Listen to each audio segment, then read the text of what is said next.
Malam ini sang pria akhirnya memberanikan diri untuk menyatakan perasaannya. Tapi kemudian, orang-orang mengerumuninya. Tapi dirinya yang terkena kecelakaan itu tidak apa-apa. Tapi salah satu orang tiba-tiba menembusinya. Melihat dirinya yang penuh darah dan tak berdaya. Saat itu salah seorang pejalan melepaskan bajunya dan mulai memberikan pertolongan pertama. Memberinya napas buatan. Dan di saat itu lampu jalan tiba-tiba menjadi terang. Keesokannya, Bertram perlahan-lahan bangun dari kasur rumah sakit. Di saat dia keluar rumah sakit, dia menyapa suster di depan pintu. Suster itu dengan muka tidak percaya pun bertanya, "Kamu bisa melihatku?" Belum juga selesai berkata langsung ingin memegang tangannya. Sangat aneh. Bertram pun membalikkan badannya dan pergi. Tapi suster itu terus mengikutinya. Bertram berpikir, gadis yang begitu cantik kenapa mengikutinya? Kemudian ia bertemu dengan sepasang kakek nenek. Pasangan itu sama seperti suster, dan mengeluarkan ekspresi kaget. Bertram merasa sangat aneh. Kenapa orang-orang yang dilihatnya mengikutinya? Tidak lama kemudian, seorang pria yang tidak jauh dari sana memanggilnya. Bertram memperingatinya untuk hati-hati. Tapi pria itu sama sekali tidak khawatir. Dan hal yang membuatnya kaget pun terjadi. Bertram yang ketakutan pun langsung kabur. Saat melewati taman ia melihat seorang polisi. Dan ingin meminta bantuan. Ternyata polisi ini juga sama seperti yang lainnya. "Kamu bisa lihat aku." Bertram pun langsung berlari. Orang yang mengikutinya semakin banyak. Bertram hanya bisa diam-diam bersembunyi. Untuk mendapatkan kejelasan, dia kembali ke rumah Said dan menanyai dokter. Dia yang terus bertanya. Akhirnya dokter mengatakan yang sebenarnya. Ternyata di saat melakukan operasi, karena akibat anestesia, saat itu jantungnya berhenti berdetak selama 7 menit. Yang berarti dia sudah mati selama 7 menit. Untungnya sekarang masih hidup. Messi sangat marah tapi lebih mending daripada mati. Di saat Bertram pulang ke rumah, dia ditemui oleh Carl. Kemudian, keduanya berbincang-bincang. Setelah beberapa penjelasan, ternyata orang-orang aneh itu adalah hantu. Tapi kenapa yang dipakai tiap hantu berbeda? Carl menjawab, sebelum orang meninggal, apa yang dipakaikan maka akan sama. Karena mereka memiliki suatu keinginan. Jadinya tertinggal di alam manusia. Karena hantu tidak bisa berhubungan dengan manusia. Jadi kehadiranmu membuat hidup mereka menjadi rusak. Mereka ingin kamu untuk membantunya mencapai impian mereka. Carl juga seperti itu. Dia ingin Bertram untuk membantunya menyelesaikan impiannya. Tapi Bertram seorang yang egois. Dan dia seorang antisosial. Tidak ingin berbaur ke dalam kelompok, selalu sendiri. Dia sedang tidur. Dan pria yang tidak memakai pakaian ini diam-diam datang ke kamarnya. Dia tidak merasakan apa-apa. Kemudian, ada apa? Mereka adalah sekelompok hantu. Dan hanya Bertram yang bisa melihat mereka. Mereka menemui Bertram agar dia bisa membantu mereka mencapai impian. Dengan begitu, mereka bisa pergi ke surga dengan tenang. Bertram hanya bisa kabur. Saat elevator terbuka, semuanya penuh dengan hantu. Aku lewat tangga saja. Tapi di sana juga banyak hantu yang telah menunggunya. Bertram pun panik. Aku tidak ingin mengurusi orang lain. Sama sekali tidak ingin membantu siapa-siapa. Karena itu aku memang orang yang sangat egois. Mendengar sampai sana, Carl melakukan suatu transaksi dengannya. Dengan Bertram membantunya, dia akan menyuruh hantu lainnya untuk meninggalkanmu. Dia pun hanya bisa mengiyakan. Carl menceritakan kejadiannya. Di saat hidup dia melakukan hal yang tidak baik kepada istrinya. Tapi sekarang istrinya akan menikah dengan pengacara. Dia tidak ingin istrinya bahagia. Jadi dia menyuruh Bertram untuk memisahkan mereka. Bertram tentu saja setuju. Di sisi lain, istri Carl sedang berpidato di atas podium. Gwen seorang Egiptologis, spesialis meneliti mumi. Setelah itu Bertram inisiatif menyapanya. Dari pembicaraan mereka, Gwen memperlihatkan muka tidak tertarik. Bertram gagal. Tapi dia langsung mencari cara lain. Hari ini dia bertemu Gwen di elevator. Di hari pidato itu, Bertram menyadari ada sesuatu yang kurang di mumi. Karena Bertram adalah dokter gigi yang terkenal. Berdasarkan persepsi seorang dokter gigi, dia percaya bahwa luka ini jelas bukan disebabkan oleh pembusukan setelah mati. Setelah penjelasan profesional, hal itu pun menarik perhatian Gwen. dan inisiatif mengajak Bertram untuk meneliti mumi bersama.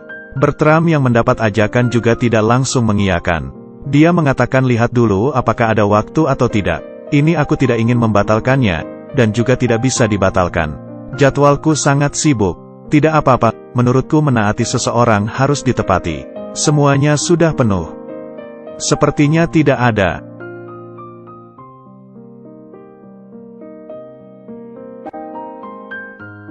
Kamu bisa cepat tidak? Hari Kamis setelah jam 4 sore ada waktu kosong. Waktu janjian tiba. Setelah keduanya bertemu, mereka pun berbaur di ruang penelitian. Melewati waktu yang panjang. Bertram tanpa sadar, merasa dirinya telah suka kepada Gwen. Keduanya pun menjadi teman. Makan bersama lalu menceritakan tentang suaminya yang telah meninggal. Gwen sepertinya dari awal sudah tahu hal yang tidak terpuji yang dilakukan suaminya dulu. Mendengar hal itu, Carl semakin merasa bersalah. Hari-hari berikutnya, Bertram bertamu ke rumahnya Gwen, dan bertemu dengan pacarnya Gwen. Gwen merasa pengacara orang yang sangat baik, tidak jahat seperti yang dikatakan Carl, sehingga dia tidak membantu Carl lagi untuk memisahkan mereka. Bertram merasa hanya dengan Gwen bahagia itu sudah bagus. Mendengar hal itu, kelihatannya Bertram benar-benar jatuh cinta kepada Gwen. Tapi yang dia tidak tahu adalah, di masa kedekatan Gwen dan Bertram, dalam hati terjadi suatu perubahan. Hari ini pacar Gwen datang untuk cek gigi, dan secara tidak sengaja mengetahui dia sudah putus dengan Gwen. Bertram yang senang pun membelikan hadiah untuk Gwen. Gwen yang mendapat hadiah itu pun sangat gembira. Di saat Bertram menyatakan perasaannya, dia pun tidak sengaja mengatakan hal yang hanya diketahui oleh Gwen dan mantan suaminya. Kemudian Gwen menanyainya, apakah dia sudah mendapatkan semua informasi mengenai mantan suaminya, dan membohongi dirinya. Bertram pun hanya bisa mengatakan soal hantu. Hal ini membuat Gwen semakin yakin bahwa Bertram sudah membohonginya. Bertram panik. Bila kamu tidak percaya, kamu boleh tanya beberapa hal yang hanya kalian tahu. Kemudian Gwen bertanya, mantan suaminya mimpi buruk dan setelah bangun penuh dengan air mata. Dia mimpi apa di mimpinya? Bertram membalikkan badannya bertanya kepada Carl. Mengikuti jawaban yang dikatakan Carl, Gwen pun langsung pergi. Ternyata jawabannya salah. Dia bertanya ke Carl kenapa memberinya jawaban yang salah. Carl berkata, karena kamu seorang yang egois.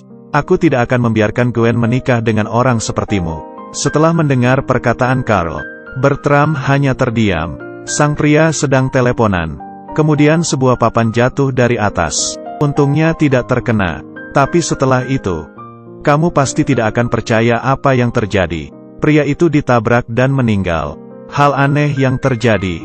Arwahnya keluar. Semua orang tidak bisa melihatnya. Tapi hanya Bertram yang bisa melihatnya. Karena dia bisa melihat hantu. Datang ke klinik. Di dalamnya dipenuhi orang. Semuanya adalah hantu. Karena mereka belum menyelesaikan impiannya. Bila tercapai mereka bisa reinkarnasi. Bertram mencari bantuan rekan kerja. Dan rekan kerja itu hanya menggunakan ekspresi untuk memperingatinya. Bertram pun hanya diam. Melihat hantu-hantu itu. Akhirnya dia ingin membantu mereka. Pertama membantu 3 orang pekerja. Mereka mengatakan ke Bertram. Mereka ditimpa oleh barang berat. Kenyataannya sistem pada mobil ada yang rusak. Tapi pengendara mobil itu terus merasa bersalah.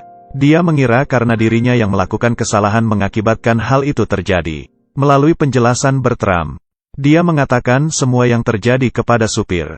Akhirnya rasa bersalah di dalam hati supir lepas. Ketiga orang pun impiannya tercapai. Lalu perlahan-lahan menghilang. Selanjutnya seorang wanita tua. Dia berkata ke Bertram, dia memiliki 2 putri. Karena kesalahpahaman, kakak dan adik selalu tidak berbaur. Sebelum dia meninggalkan sebuah surat. Di dalamnya menjelaskan semua yang terjadi. Di saat Bertram memberikan surat itu kepada anaknya, akhirnya impian wanita tua itu tercapai. Kemudian sebuah lampu menyala, dan perlahan-lahan arwah wanita tua itu menghilang. Selanjutnya mengantarkan helm, dan salah satu hantu menghilang. Menemukan boneka yang diberikan sang ayah kepada anaknya. Dan satu hantu menghilang lagi. Setelah membantu semua hantu, akhirnya dia mengerti dalam hatinya. Dia menemui Gwen. Untuk membantu Carl pergi dengan tenang. Dia menyampaikan permintaan maafan Carl. Tapi Gwen tetap tidak percaya. Bertram menghalangi Gwen. Memohonnya untuk memberikannya satu kesempatan. Tiba-tiba, Bertram bergabung dengan kehidupan Carl, menjadi hantu. Saat itu semua orang mengerumuni badan Bertram. Dia bisa hidup lagi tidak? Dan saat itu Carl menyadari, Gwen yang menangisi Bertram saat itu. Carl mengetahui sudah waktunya dia pergi. Sebelum pergi dia mengatakan mimpi buruk itu kepada Bertram. Berharap Bertram bisa menjaga istrinya dengan baik ke depannya. Sebuah lampu menyala dan Carl menghilang. Bertram juga hidup kembali. Sekarang Bertram sudah berubah banyak, tidak lagi bersikap dingin ke orang-orang. Setelah keluar dari rumah sakit, Gwen menemui Bertram karena giginya sakit. Kali ini Bertram mengatakan mimpi buruk Carl kepada Gwen. Di mimpinya inilah yang sebenarnya. Dia bersama ayahnya berjalan di hutan, menggandeng tangan ayahnya, dan tiba-tiba ayahnya menghilang. Di saat dia ingin menemui jalan pulang, tapi dia tetap kembali ke tempat semula. Ini adalah mimpi buruknya. Dia tersesat dan tidak bisa menemui jalan pulang. Benar, inilah yang sebenarnya. Kamu masih bisa melihatnya? Dia sudah menemui jalan pulang. Maka itu bagus. Film ini pun berakhir. Semua persiapkan. Rasa terharu dan air mata yang mengalir karena film ini. Disayangi, ditinggalkan. Ini adalah perasaan paling berharga di dunia. Semua hantu di film ini akhirnya mendapatkan kehangatan dari orang yang disayangi. Perasaan itu yang membuat kita menangis. Karena perasaan terharu, teringat keluarga. Apakah masih melihat dari jauh? Sangat membuat hati terluka. Ya sudah, video sampai di sini. Yang suka ikuti terus ya. Terima kasih.